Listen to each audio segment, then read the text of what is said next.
Hello everyone, welcome to my very first monthly beauty favorites and fails of 2021.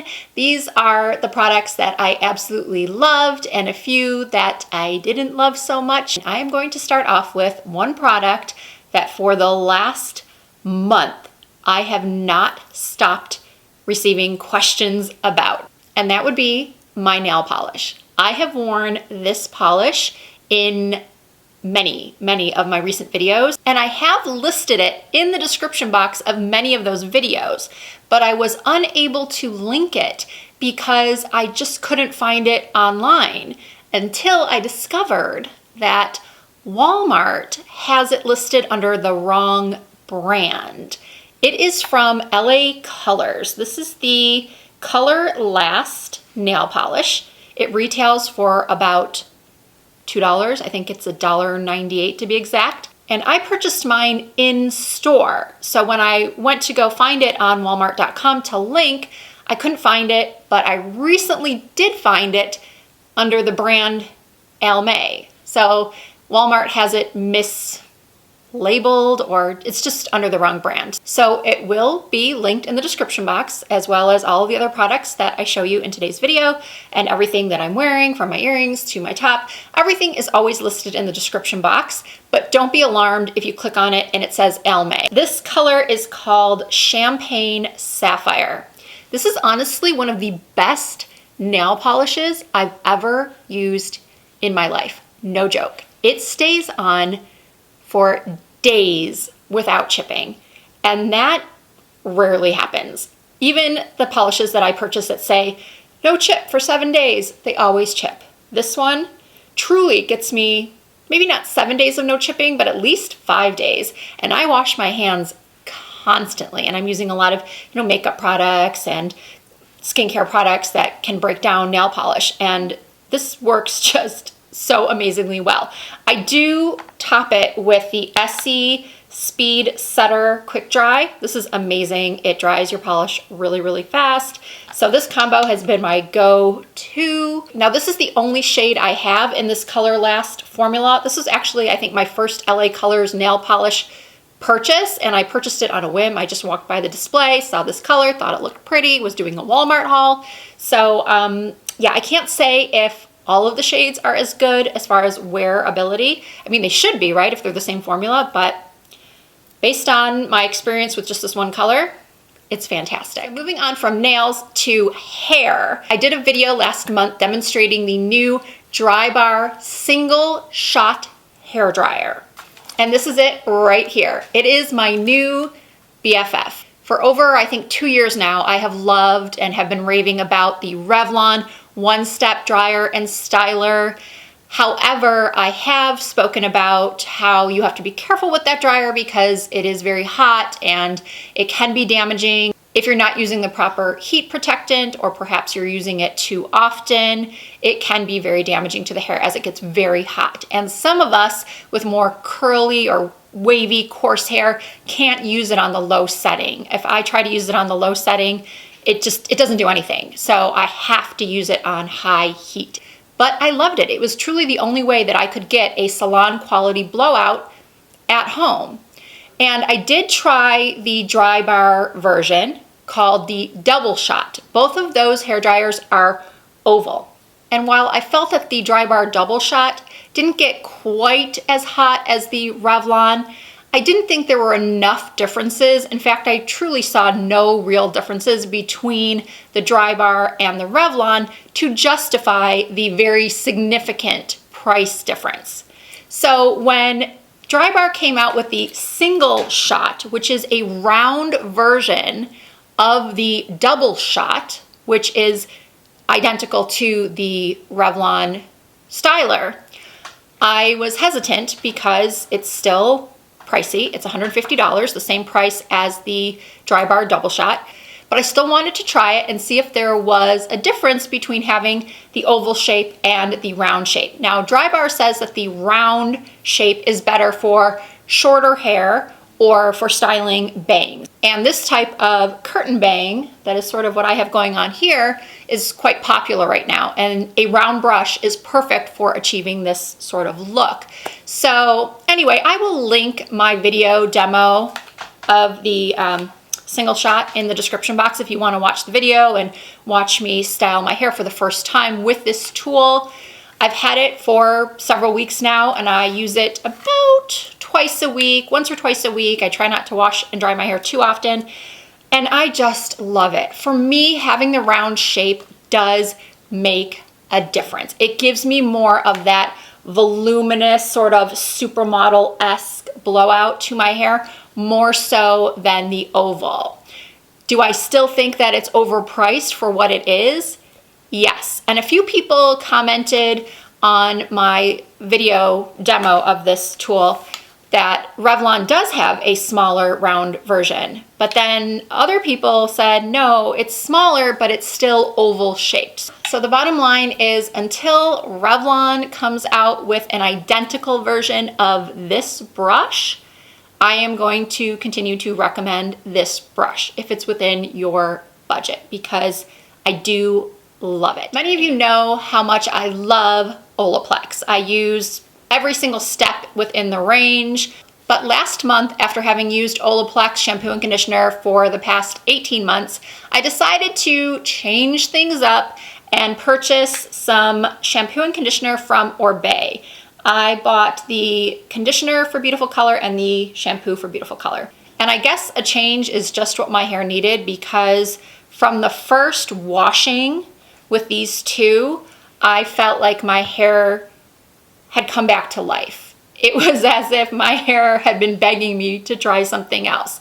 The Olaplex, I think, still worked great. My hairdresser, every time I go see her, which is about every 6 to 7 weeks, she would always say that my hair is in really good condition after being very, very damaged a couple years ago.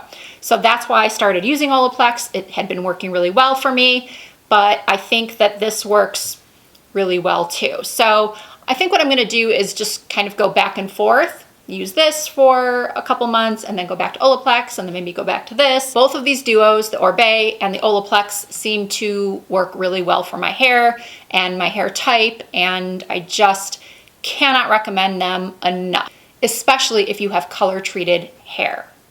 Now, I think it was in my last monthly favorites and fails video that I asked if you preferred that I do my favorites first and then my fails, or if I mix the two together, if I do a favorite and then a fail. And most of you said that you liked them mixed together. So that's what I'm gonna do today. I actually only have 2 fails this month. And in the title, I said that they were controversial fails because I feel like I'm the only one that doesn't like these. One of them is this Stay Vulnerable Melting Blush from Rare Beauty. I saw a couple of influencers rave about this product, so I immediately went out and purchased one. I was hearing that the texture was amazing, that it was just like the soft cushion of color on your cheeks, and the shade range was beautiful. I purchased the shade Nearly Apricot because I like a peachy blush, and I do like the texture, and I do like the color. However, every time I applied this blush, either with my fingers or a sponge or a brush, it did not play nicely with my makeup underneath. It would lift off the makeup or it would push it around. It's hard to describe, but it just did not look good. Now, perhaps over bare skin, it might work, but I am not confident in my bare skin enough to just wear a blush. I always have to wear something with coverage on my face, be it a tinted moisturizer or a lightweight foundation or a full coverage foundation, something. So this was not a winner for me. But a similar blush that does work for me is from Nars. It is the new Air Blush. They have a very similar texture in that they're both very creamy. The Nars has a little bit more of a moussey, air whipped feel to it. And I do not have that same problem that I have with the Rare Beauty, in that when I apply this, it doesn't move my makeup around. It plays much nicer with my foundation. And I feel like I can build the color up with this formula more so than I can with the Rare Beauty. And I'm not sure if I said this yet, but I am wearing the shade Darling. It is a beautiful peachy pink. I'm also really loving the Nars Air Matte Liquid Lipsticks. I have two shades. One is called All Yours and the other one is called Chaser. And what I like to do is mix the two shades together. All Yours on its own is a little bit light for my tastes. And then Chaser is just a little bit too pink for my liking. But the combo is gorgeous. And it feels so soft and pillowy on your lips. It's such a fun formula to use. That doesn't really make sense. Fun formula? Pleasant. It is a pleasant formula to apply to your lips. As for staying power, it's okay. They don't claim to be long wearing lip colors, but they stay on as long as any traditional lipstick does. Two other lip combos that I have been loving are this one right here. Here's a photo of me wearing the MAC Cosmetics lip liner in Half Red with this YSL lipstick in, why don't I ever remember to bring my glasses when I'm filming? Because I cannot read this. Actually, I'm gonna look it up now. So this is the shade 203 Restricted Pink, and of course, just my luck, it appears to be sold out at both Sephora and Nordstrom, at least as of the date that I am filming this video. I will try to link it to another store that has it in stock. That's a bummer. Why does everything I like go out of stock? Anyway, we're gonna continue on with the combo. So we had the MAC Half Red lip liner, the YSL Water Glow in 203. And what I like to do is add a little bit of Charlotte Tilbury's Kim KW, which is a light nude, to the center of my lips. That is actually my favorite way to use this Kim KW lip color because it is so light. It kind of washes me out on its own, but when I apply it to the center of my lips, it gives them a fuller appearance, and I just love it. And I'll demonstrate that to you in just a second once I talk about the lip combo I'm currently wearing, which is from the Natasha Denona Valentine's Day or Love collection that she recently launched. And this is the I Need a Nude lip color in Amorosa. And I've paired it with the I Need a Nude lip liner in shade 2 Alona. The formula of both of these lip products is just beautiful. The lipstick is really creamy. The liner is really creamy. They both just go on so nicely. And the combo is perfection, I think. Natasha did say in one of her posts on Instagram that this shade will look different on different skin tones. And while that's true for most lipsticks, this is the kind of nude that I think truly will look good on everyone. The Kim KW, where did I just put it? Oh, it's in my hand, that I was just talking about. This is the kind of nude that won't look good on everyone, like me, because it will have a tendency to wash you out. While this particular shade on someone with lighter skin like myself isn't going to be a light nude, it's the perfect flattering nude, and it will be a lighter nude on someone with darker skin. But I can't see this shade washing anyone out or being what I like to call death lips, which is when you apply a really light nude lip color and it looks like you just took concealer and spread it all over your lips. And it basically takes all the life away from your face. I can't see this shade doing that for anyone. It is so pretty. And now, as promised, I'm going to show you what I do with the Kim KW. I apply a little bit right here and right here, and then I pat it in with my finger, and it gives my lips a powderier look. And you can do that over any lip color to give it a powderier look. And also from the new Natasha Denona Love collection, I'm really enjoying the Mini Love eyeshadow palette.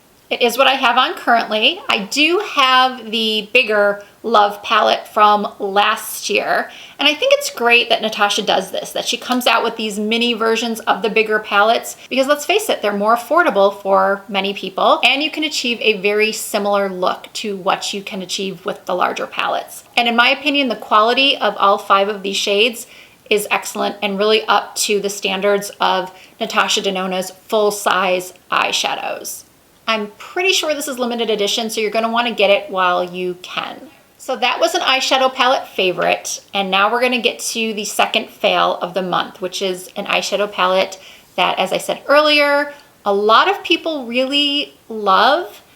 And it's not a new eyeshadow palette, it's been around for a while, but I only recently decided to purchase it, and that is the Too Faced Born This Way Natural Nudes eyeshadow palette. At first glance, one would think that I would adore this palette. These are my kind of shades. Browns, some gold shimmers, some rose gold shimmers. However, I have played with this palette so many times, wanting to love it, and I just can't. And my biggest problem with this palette is the shimmers. I'm really, really picky when it comes to shimmer eyeshadows. They need to be very easy to work with. I don't like them to have a lot of fallout. I like them to be very creamy.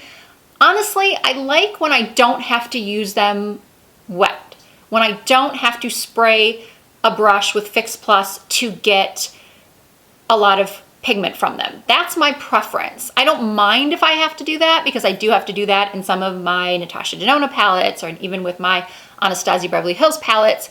But what I don't have to do that with is, surprisingly, some of my, or all of my BH Cosmetics palettes that I'm always raving about. I can just put my finger into one of those buttery shimmers, place it on my lid, and I am always blown away by how beautiful they are.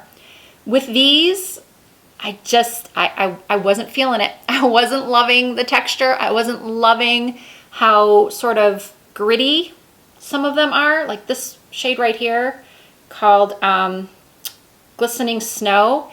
It's chunky, it's kind of grainy, and I personally never use dark shimmer shades. So I think I would have liked this palette better had it, well, number one, had a different shimmer formula, but then also maybe had a couple of lighter shimmer options instead of having these 2 dark ones. On a positive note, it is nice to see that there's a palette that contains browns that are truly neutral. They're not reddish browns that you see in a lot of palettes lately. They are truly neutral. However, I didn't really see much of a difference in these 2 shades when I would use them in my crease.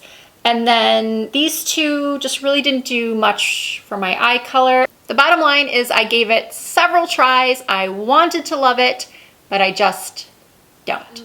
Okay, now that I've gotten both fails out of the way, I do have a couple of more favorites I want to talk about. 2 of them are brow products. This one is the NYX Lift and Snatch Brow Tint Pen.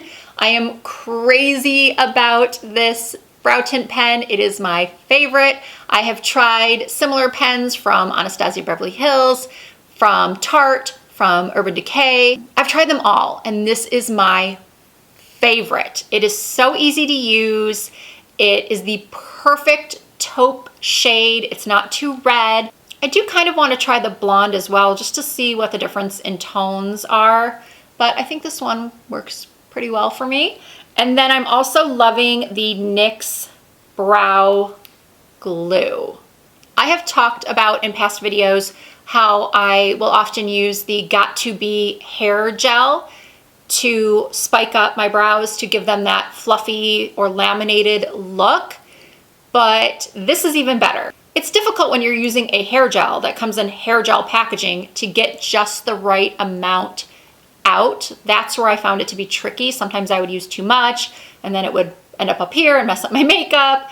But this is basically the same thing, but in a better package. And then you also get the perfect little spoolie to brush up your brows. and you never risk getting too much out. I love this. This combo, so good. And then finally, I couldn't do a monthly favorites video without talking about my CoverGirl Outlast Extreme Wear foundation that I did a video on about 2 or 3 weeks ago now. At the time I uploaded that video, people were telling me that they could not find it anywhere. And I'm hearing that some people are still having a problem finding it. I discovered it at my local CVS. In that video, I applied the shade 845 Warm Beige, which is a little bit too dark for me. So I went and purchased Creamy Natural, which is a little bit too light for me. And now I mix the two shades together. I'm still absolutely loving this foundation. It's full coverage, it's long wearing. I knew when I did that video that there were going to be some people that were going to try it and weren't going to love it. That's the case with any makeup product. I can absolutely love something, and maybe 90 out of 100 people will love it too, but it's never going to be 100 out of 100 people that are going to love it. I'd be lucky if it was 90 out of 100. Everyone's skin is different. Everyone's skin type, everyone's skin texture. There are so many factors that go into it. I'm glad that so many of you have let me know that you have found it, you've purchased it, you love it. That makes me so happy. But I also know that, as I said, there are people that are not going to love it, and there are some people that are going to actually hate it and say, I'm never trusting Risa's reviews again. I'm never gonna listen to what she says. And hopefully that's not the case. Hopefully you won't judge all of my recommendations based off of 1 or 2 that may not have worked for you personally. But all I can say is that I always give you my honest opinions based on my experience and using a product over, I think, a significant amount of time. So I could go on, but I still love this foundation. And I will link that video in the description box if you'd like to see the demo and hear more about it. And as I said earlier, I do believe it is much easier to get now than it was 3 weeks ago when I did that video. I also want to be clear. I had to clarify so many times in the comments of that video that this is not the Outlast 3-in-1 that they did have on the market that it appears they are discontinuing. A lot of people were saying, Risa, I found that foundation on clearance at Walgreens. I'm 99.9% sure it was not this, because this is brand new and it is called Extreme Wear. So make sure yours has this reddish, pinkish, orangish cap and says Extreme Wear. So that does it for my beauty favorites and fails, but I do want to talk a little bit about the jewelry I'm wearing. You may have noticed my earrings, perhaps my ring, my bracelets. These are all from Miranda Fry. So many jewelry brands reach out to me asking if they can send me some jewelry, which is very exciting to me. I'm always very grateful because I love jewelry. But so many of the brands that reach out to me, they're just not my style. I'll go to their Instagram page or their web page and I'll say, I'm really not seeing anything that's my taste. But when Miranda Fry contacted me, I had seen some other influencers wear her jewelry and I always thought they were so pretty. So I was super excited when they asked if they could send me some pieces. And so these are some of the ones that I chose. And as soon as I opened the box, I gasped. Well, everything came in these beautiful individual boxes and I just was not expecting them to be so beautiful. The gold is just really vibrant and pops against my skin. And I love that these bracelets are adjustable because I have pretty tiny bones, really thin wrists. So a lot of times when I get bracelets, I can't make them small enough. They'll always just slide right off my hand. But with these, I can make them as big or as small as I need. And I definitely want to get a couple more because I've seen people wear like 4 or 5 of these as a stack and it looks really cool. I asked the folks at Miranda Fry if they could give my viewers a promo code. So I do have one for you. It is Risa, very simple to remember. And if you use that code, you will get 10% off and free US shipping. So I will leave the details about everything I have on in the description box, as well as with the very easy to remember code. So let me know if you purchased anything from Miranda Fry. Send me a DM on Instagram showing me what you purchased. I'd love to see it. So that's it. Those are my January 2021 favorites and fails. I really hope you enjoyed the video. As always, if you did, I really appreciate you giving it a thumbs up. If you are not already subscribed, I would love it if you would hit that subscribe button and join the Risa Does Makeup family. You can also find me on Instagram, Facebook, and Twitter under the same username, Risa Does Makeup. Thank you all so much for watching. I look forward to seeing you in my next video.